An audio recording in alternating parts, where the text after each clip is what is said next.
behalf of the Professional Hockey Writers Association, I'd like to congratulate you as our nominee for Masterton.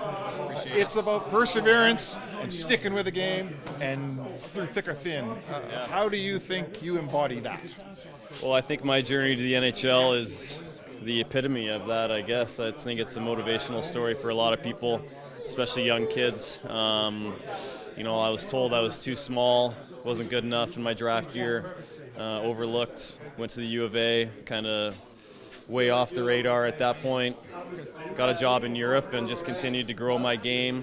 I wasn't worried about making it to the NHL. I wasn't worried about making it big. I was just worried about making small progress year after year, getting better and building my game. And slowly but surely I did that in Austria and then Sweden, then the American Hockey League, and then the NHL. Just stuck with it. Obviously, a lot of hard work in there, a lot of luck too, a lot of blessings, and so it's a great story of perseverance, and very fortunate to be where I am right now. When you were at U of A, was the NHL even on your radar, or were you thinking about getting a career and a job?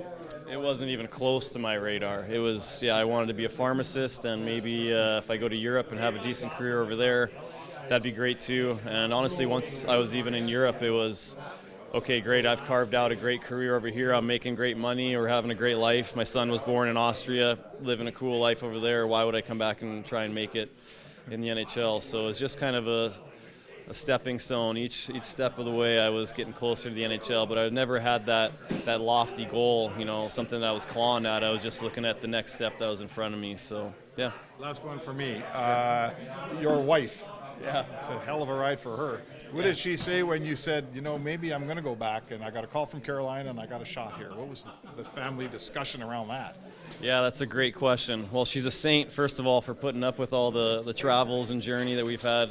But like I said, I was happy with the job that I had in Europe. I was carving out quite a career over there, and I didn't want to come back. And she was one of the main people in my life that said, no, Derek, this is your chance to make it in the NHL, if it's now or never.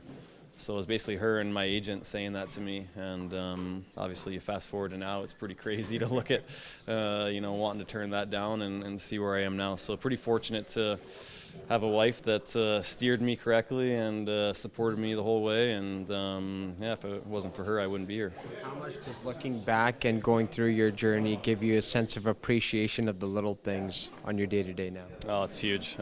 I get to tell my story a lot of times in church or with youth groups and hockey camps in the summer, and I think it hits a special note with youth especially. It gives me a great appreciation for where I am now. I know a lot of guys come into the league at a young age, and I'm sure they appreciate the NHL because it's every hockey player's dream, but I have a special angle on all of it because I've been up, I've stepped on every rung of the ladder, and so I get to appreciate the niceness of playing in the NHL even more. You're a proud father.